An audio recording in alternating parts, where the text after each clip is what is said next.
દિવસથી મેઘરાજાના અનધાર વરસાદને કારણે શહેર જળબંબાકાર બની ગયું છે।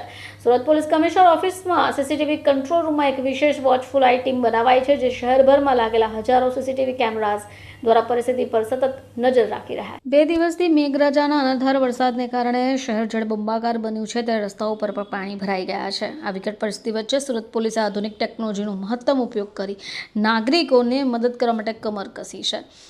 આધુનિક ટેકનોલોજીનો મહત્તમ ઉપયોગ કરવાનું જોકે શરૂ કર્યું છે। સુરત પોલીસ કમિશનર શ્રી અનુપમસિંહ ગેહલોત પોતે સીસીટીવી કંટ્રોલ રૂમની સતત મુલાકાત લઈ રહ્યા છે। પોલીસ કર્મીઓને સતત જરૂરી સૂચનાઓ પણ આપી રહ્યા છે। સુરત પોલીસ આ કુદરતી આફતમાં નાગરિકોને સુરક્ષા સહાય માટે કેટલી પ્રતિબદ્ધ છે। કમિશનરે શહેરની જનતાને પણ અપીલ કરી છે કે જો તેમના વિસ્તારમાં વરસાદના પાણી ભરાઈ જાય અથવા ક્યાંક ફસાઈ જાય તો ગભરાયા વગર તાત્કાલિક 100 નંબર પર કોલ કરે, નજીકના પોલીસ સ્ટેશનનો સંપર્ક કરે, તાત્કાલિક સ્થળ પર પહોંચીને તેમને જરૂરી મદદ પૂરી પડી શકે। આ નવી ટેકનોલોજી આધારિત ટીમ સુરત પોલીસના વિકટ પરિસ્થિતિમાં વધુ કાર્યક્ષમ રીતે કાર્ય કરવામાં મદદ કરશે।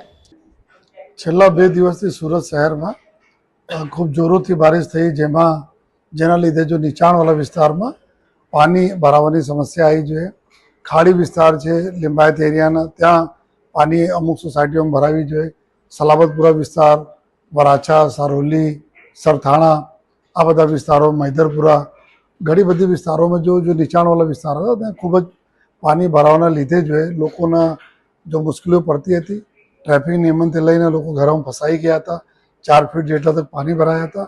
તો તમામ સમગ્ર શહેરમાં પોલીસના અધિકારીઓ અને જવાનોને સૂચના આપવામાં આવી હતી કે તમામ લોકો રોડ ઉપર રહેશે અને એવા વિસ્તારમાં લોકોને મદદ કરતા રહેશે। અને મને ખૂબ ગર્વ છે કે અમારા પોલીસના જવાનો અને અધિકારીઓ ખડે પગે રહીને જો લોકોને બચાવના કામગીરીમાં ટ્રેક્ટર મારફતે લઈ આવ્યા, બહાર કાઢી બીજી ગાડીઓ મારફતે એના આપણે ખભામાં બેસાડી લઈ આવ્યા અને આ પ્રકાર લોકોને બહાર કાઢ્યા અને ટ્રાફિક ના જાય ત્યાં એના માટે જો અમારા ટ્રાફિક કંટ્રોલ રૂમમાંથી જો સીસીટીવી કંટ્રોલ રૂમ છે ટ્રાફિક માટે અલાયદા બનાવવામાં આવેલા છે। એનાથી સમગ્ર શહેરમાં ક્યાં ક્યાં રોડ રસ્તા બંધ છે, ક્યાં વધારે ટ્રાફિક છે એના નિગરાની કરીને અહીંયાથી જો પબ્લિક એડ્રેસ સિસ્ટમ છે એના મારફતે લોકોને સમજ પણ પાડવામાં આવી કે કઈ વિસ્તારમાં નહીં જાઓ અને કયા વિસ્તારમાં રોડ રસ્તાઓ બંધ છે એના સાવચેતી રાખો। બિનજરૂરી કામથી કોઈ ઘરોમાંથી બહાર નહીં નીકળો। તો અમને ખૂબ ખુશી છે કે આપણે પ્રજાજનો અમારી બાતોનો માન આપીને બિનજરૂરી રોડ ઉપર નથી આવ્યા, જેના લીધે રોડના ટ્રાફિક નિયમનને બી પોલીસને આસાની પડી। અને અત્યારે અમે જોઈએ તો અમુક વિસ્તારોમાં હજુ પણ ખૂબ પાણી છે, ત્યાં વિસ્તારમાં આપણા કામગીરી ચાલુ છે। એના સિવાય બીજા વિસ્તારોની સ્થિતિ અત્યારે બરાબર છે પરંતુ છેલ્લા આવનાર 3 દિવસ ઓર ભારે વરસાદના આગાહી છે, જેના ધ્યાનમાં રાખી સમગ્ર ટ્રાફિક પોલીસ તંત્ર અને તમામ થાણાઓના પોલીસ તંત્ર એલર્ટ છે। મારી લોકો નમ્ર અપીલ પણ છે કે જે વિસ્તારમાં પાણી ભરાયેલા હોય, કોઈ તકલીફો હોય તો અને પોલીસ ત્યાં આગળ નહીં પહોંચી શકી હોય તો આપ જો આપણા આજુબાજુના પોલીસ સ્ટેશનોના આપ કોલ કરી શકો છો।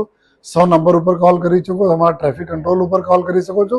તાત્કાલિક આપને પોલીસના મદદ મળશે। અને પોલીસ બીજા ડિપાર્ટમેન્ટ સાથે સંકલન છે, કોર્પોરેશન હોય, બીજા ડિપાર્ટમેન્ટ હોય, બધા સંકલન રહીને આપને જો બી સમસ્યા હોય છે એને દૂર કરવા માટે પૂરા અમે લોકો પ્રયાસ કરીશું।